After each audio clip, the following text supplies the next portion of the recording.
Good afternoon, ladies and gentlemen, and welcome to the Discovery Group PLC full year results investor presentation.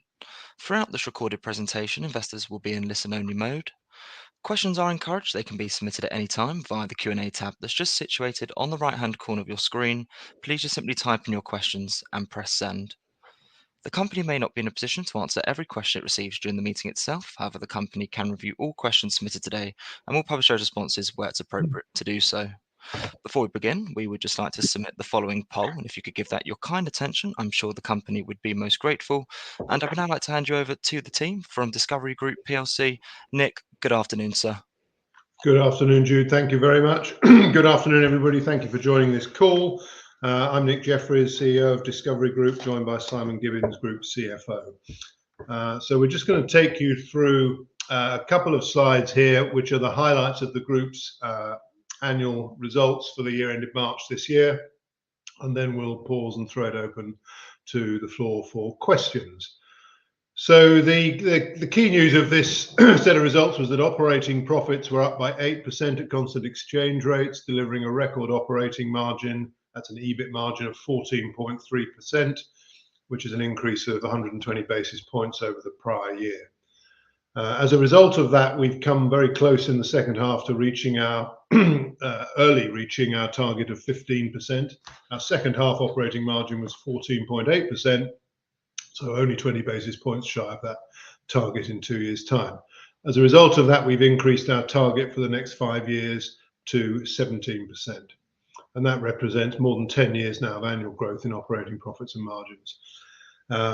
Particularly important was that these results were achieved amidst an environment of sort of widespread inventory destocking. Sales for the group were 2% lower at constant exchange rate, 3% reported. And that was organically 7% lower, 10% in the first half, 4% in the second half. So we're particularly pleased that the flexible production environment, a flexible production model that we have enables costs to partly come down rather naturally as volumes are lower, and that alongside certain other cluster synergies that we've created alongside robust gross margin meant that we were able to mitigate much of the lower sales through to the bottom line. And then at the end of the year, our Q4 organic orders increased by 15% in both divisions. That was a very strong finish to the year and reflected, in the most part, the destocking coming to an end across sort of most of our segments. And as soon as destocking comes to an end, customers need to start reordering at a rate that matches their sell-through, typically. And that typically leads, as it did here, to a pretty significant increase in orders. So all of that led to a year result of adjusted earnings per share up 5%. That's despite the higher interest charges, although they're now coming down. Europe's down to about 2%, and other rates are both in the UK and potentially US are set to be reducing over the medium term. So we're very pleased with that, and that was a 15% increase in the second half. And then finally on this slide, the cash flow, our free cash flow was up 9% to just over 40 million, representing a conversion rate of 106%. So very, very strong cash generative model. Additionally, we reduced our carbon emissions against our baseline target by 59%. That's since calendar year 2021. We're on track for a 65% reduction this year, or to have reduced by 65% by the end of this year. And that puts us on track for achieving net zero by 2030. We made 2 acquisitions during the year for a £29 million consideration, a company called Highvolt that makes high voltage components for typically medical applications. And then in January of this year, we acquired Burster, which is a sensor business based in Germany. We also completed the sale of the solar business. We actually started that in the prior year, but the proceeds from that came through this year. So that was the solar business based in the Netherlands. We have many acquisitions in the pipeline. We'll probably talk about this in the Q&A a little bit more. Safe to say at this stage that we have up to £80 million worth of funding capacity to fund acquisitions through the end of this fiscal year. Our gearing enters the new year at 1.3, so we're in a good place to make more acquisitions as the conditions allow. So that is just a headline, really, the headlines really of the performance for the year. The business is in very good shape, notwithstanding the uncertain economic environment that we're in. And I'll come on to talk about the outlook later, but we are in good shape in a challenging world. So I think with that, I'll pause and just open the floor to questions. Perfect, guys. If I may just jump back in there, and thank you very much indeed for that update. Ladies and gentlemen, please do continue to submit your questions just by using the Q&A panel that's situated on the right-hand corner of your screen. But just while the team take a few moments to review those questions that have been submitted already, I'd just like to remind you that a recording of this presentation, along with a copy of the slides and the published Q&A, can all be accessed via your investor dashboard. Guys, as you can see there, we have received a number of questions throughout today's session, and thank you to all of those on the call for taking the time to submit their questions. But Nick, Simon, at this point, if I may just hand back to you just to read out those questions and give your responses where it's appropriate to do so. And if I pick up from you at the end, that'd be great. Thank you.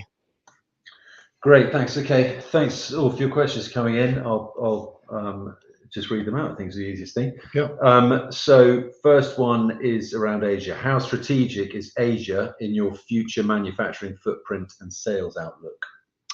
Asia is a very important part of our manufacturing footprint and will remain so. We have 2 plants in China, 2 in India, a very large one in Sri Lanka, another one in Thailand. So we have a big manufacturing footprint.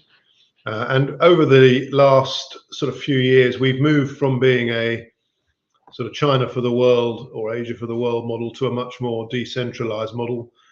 China is still very important to us. And most of our customers in China, it should be said, are Western-based multinationals. So we tend to supply the Chinese base of a global customer of ours there. So it will remain very important. Yeah. Thanks. Moving on to interest rate sensitivity. So you've mentioned high interest rate sensitivity. How would a further 1 percentage point reduction in base rates change your investment plans? Well, actually, in terms of the 1% reduction, in terms of the group as a whole, we end up getting a nice EPS boost, about 3% EPS boost for an annualized 1%. I think in terms of acquisitions, I think, the deals that we do in any case are accretive. They've always been accretive, even at the higher rates. They've come down since then, so that they will just be, more accretive, which is obviously, good in terms of, generating further, profit and, cash flow from our perspective. So, I think, that's. Yeah. Okay, manufacturing flexibility. With manufacturing flexibility being a recurring theme, are there plans to further automate or digitalize production? So manufacturing flexibility is, as is rightly said, a key feature of our footprint. We have sites all over the world, in all of the main regions in which we operate, and we're able to move production between those sites according to, various conditions. Customer requests, environmental, transport considerations, and political considerations. For example, during Trump 1, when tariffs were introduced on China, over the following 12 months, we transitioned all of our production in China for the US away from China to, in that case, India and Mexico. So that flexibility is very important. Automation is not a big part of our production environment, and that's principally because the volumes that we make have a very high mix batch element to them, and automation doesn't lend itself to that. So we will remain with a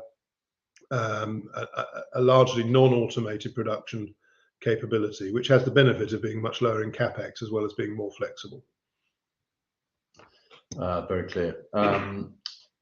Next up, target markets. Which of your 5 target markets, that's medical, renewables, transportation, security, and industrial connectivity, which of those do you expect to be the primary growth engine in FY26, fiscal year 26? It'll be two sectors, industrial and connectivity, and security will be the best growing. I mean, the reason for having the 5 target markets is because the growth rates ebb and flow between the 5 segments, the timing of them varies as well. So you end up smoothing the overall growth profile of the business. But yeah, currently it'll be industrial and connectivity and security. Industrial and connectivity is far bigger than security at the moment, though. Yeah, it's just worth highlighting. In the pack we've shown an H1 H2 split, which shows that industrial connectivity and security grew 9% in the second half, and it was down sort of 10% in the first half. So you can sort of see that segment coming back nicely. Just pull that up there. You can see that on the slide. You should be able to see in front of you. That just reflects what Simon says. So the bar charts on the right, H1 at the bottom, and you can see the difference between the first and second half is quite pronounced, which is unusual for it to be that pronounced. -10 in the industrial connectivity and security sector, up to +9, and then -5 to +13 amongst the major customers. So yeah, quite a swing.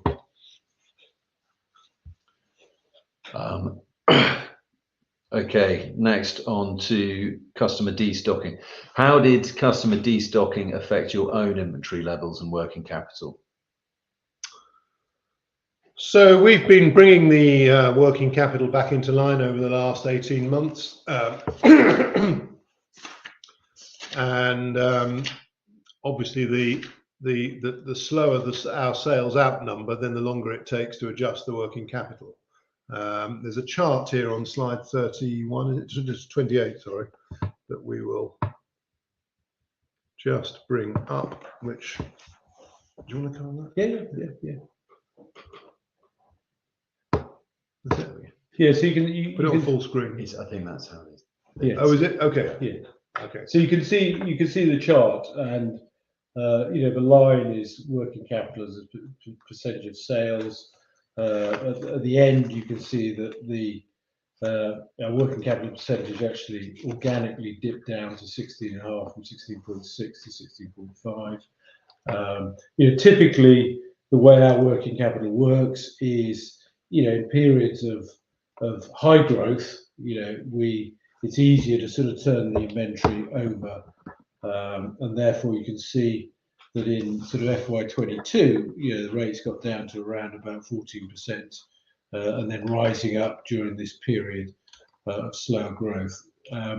It's got to a particular higher point, and that's the 17.2 is actually a benefit to us because that includes acquisitions. Typically, acquisitions have more working capital than our group. We will work that hard, and we could probably bring about 2 to 3 million out of one of the companies that we acquired, which will be a nice benefit from our perspective. So expect to see, as we start to move towards a period of growth, our working capital percentage will come down. Conversely, we need to invest in working capital as we grow, and therefore the cash conversion rates actually will reduce more towards the 90% conversion level compared to the 106% that Nick talked about up front in a period of lower growth.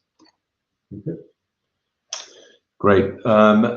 Next up, congratulations on a strong set of results. Thank you very much. A couple of questions. Actually, one of them I think we've just covered a bit with destocking, but the first question is, can you please explain how the strong organic order growth seen in Q4 will translate into organic revenue growth going forward? Yeah, so there's typically a 3 to 6 month lag between the orders coming in and the sales going out. So obviously the 15% organic growth in Q4 is bringing the order level back up to the level of sales. So we expect that to flow through over Q1 and into Q2, and that along with the additional orders that come through in the same over Q1 and Q2 is what ultimately drives the sales figure. So we expect that the organic sales will continue to steadily improve.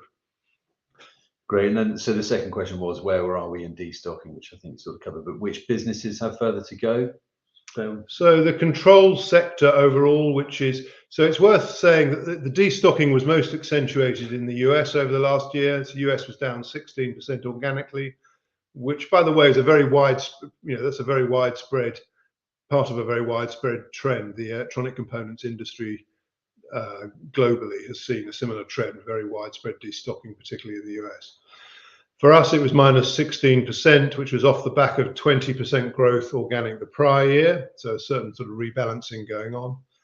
And the outstanding part of the destocking is in medical healthcare applications in the US, which are sort of in the final stages of working off their inventory. Excellent. Next one, congrats on a great result. Your confidence is palpable.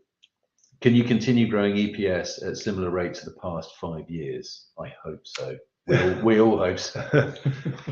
So yeah, thank you. Our plan is to roughly double EPS every 5 years.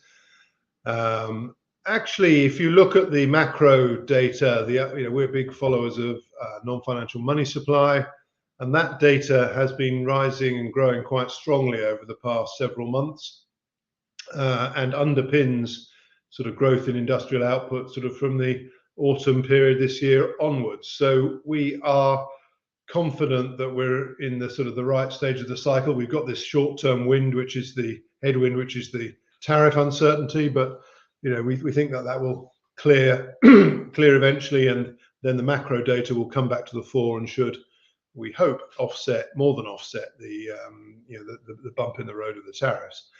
So yeah, we're very confident, and then we'll make decent acquisitions as well. We have a huge pipeline of acquisitions, so we're very confident in the effectiveness of our model, and we'll keep pumping away at it. Yeah, certainly. And just a couple of follow-ons from that. So to what extent is your growing scale contributing to your attractiveness to customers, or is it your breadth of technology offer rather than scale?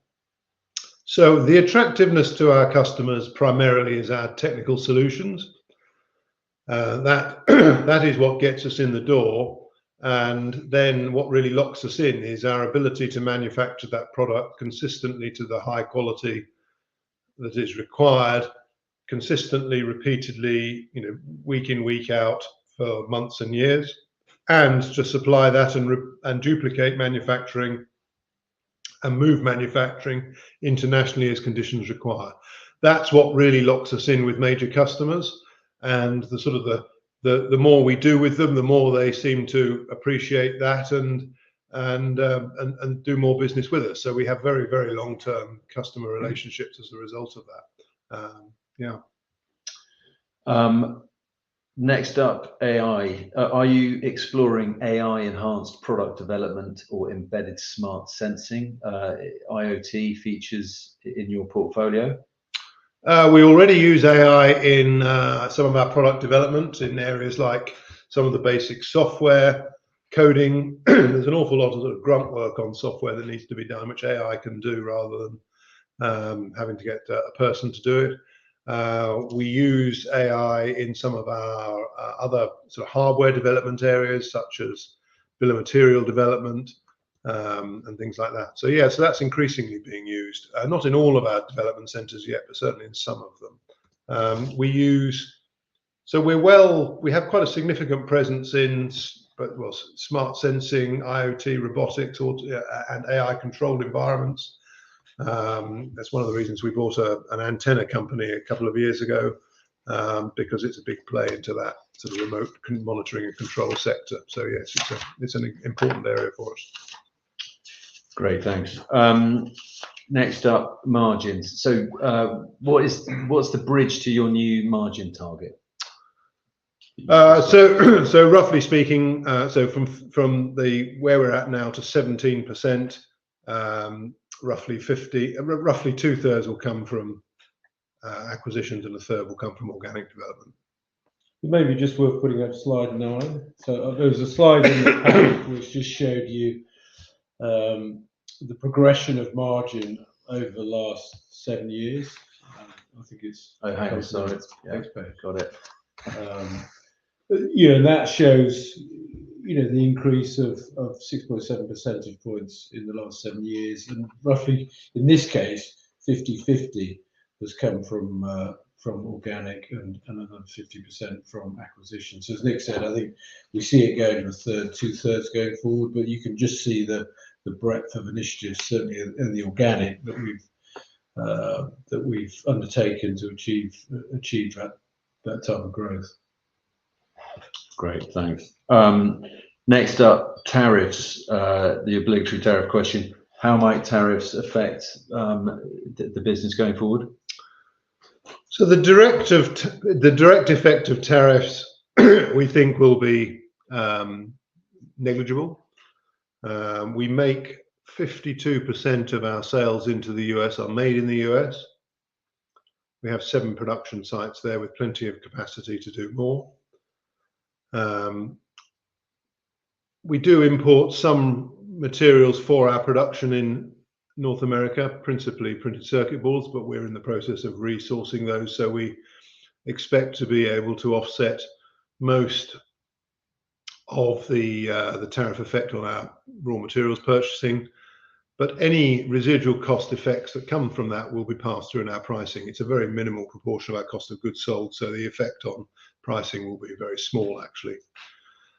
The direct effects of the tariffs are pretty small, very small. It's the indirect effects that are the bigger consideration. So all the while there is uncertainty around the tariff levels, then that leads customers, particularly American customers, to potentially delay their activities until certainty has been reached. And so that's sort of the bigger question. But of course, every company has that same concern.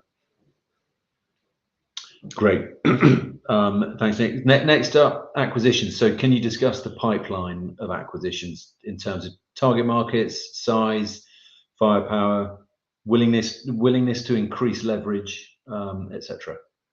Yeah, so we have a very active acquisition pipeline. We have an M&A team here at the centre that works with our operating companies and independently to identify opportunities in all of our target market areas and all the principal geographies in which we operate. At the moment, amidst the tariff uncertainty, we've paused developing any acquisition opportunities that are in or have high exposure to the US and are therefore centering more of our activities on Europe at the moment. And we're working across all of the target market areas. Security is one of those sectors in particular that is quite active at the moment. Just in terms of from a leverage point of view, we're a very cash generative company anyway. We're capital light, we're cash generative, so our gearing, you'll see, comes down quickly.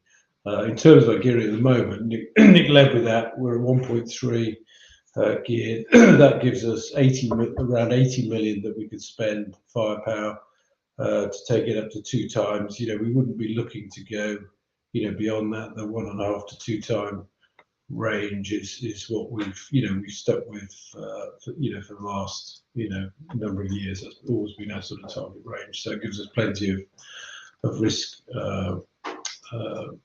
gap between that and the covenant is a 3 time covenant. So we wouldn't look to go beyond 2. Very clear, thanks. Okay, here's we've got to be careful here. Is maybe one for Simon to answer, not Nick, in case we get carried away. Is the 17% margin target the ceiling? If not, what do you think it could be? Well, we did. We've basically raised our margin target. This is our 10th raise that we've done since we started. The 2 of us have been at this for around 15 years. So we've raised every time we've achieved our margin target. We've raised it. I said this is our 10th raise. So we would anticipate hitting that target within the period we set. It's a 5-year period, and beyond that we'd look to raise it again. So absolutely, we'd want to take it beyond that. Okay, next up is target markets again. You announced security as a new target market this year. How is that doing so far? Do you see it to be a major contributor of growth going forward?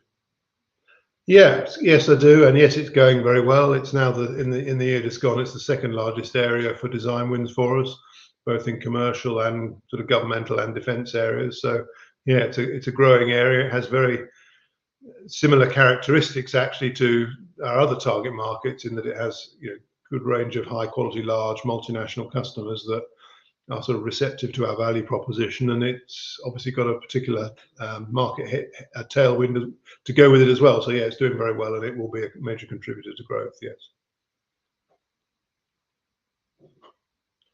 Great. Well, thanks all for your questions. We're sort of drying up a bit now on the question front. So if anyone has any more to ask, then fire away now. Otherwise, I think it's time to hand back to Nick and Simon for closing remarks. Okay. Oh, hang on. Here's one. Okay. Yeah. There'll probably be a little flurry now. So consensus expectations for fiscal year 26 seem to be very modest. Low single-digit profit and EPS growth. Any comments you'd like to share? Well, all I would say is yes, 'twas ever thus. We keep our numbers as conservative as we can, with the intention fully of delivering them. And if we're doing better than that, then we'll upgrade them along the way. The markets are so jittery these days that we find that that's the better way to manage it and avoid negative surprises. Brilliant. Thanks. That seems to have exhausted the questions. Okay. Yeah. Any final remarks? No, I think that's it. I would just finish by saying that the growth drivers for the business, both organically and inorganically, are in very good shape. We have clear pipelines that are very well set. Our design wins, we haven't actually discussed on this call much, but design wins are in very strong shape as well. So we're, notwithstanding the sort of somewhat volatile markets that we've got, particularly in the short term related to tariffs, the business is in very good shape and well set for further organic and inorganic development. So we feel well set for the future. So so thank you for your attention, and appreciate the interest. Perfect. Nick, Simon, if I may just jump back in there, thank you very much indeed for updating investors this afternoon. Could I please ask investors not to close this session, as you'll now be automatically redirected for the opportunity to provide your feedback in order that the management team can really better understand your views and expectations. This will only take a few moments to complete, but I'm sure will be greatly valued by the company. On behalf of the management team of Discovery Group PLC, we would like to thank you for attending today's presentation. That now concludes today's session, so good afternoon to you all.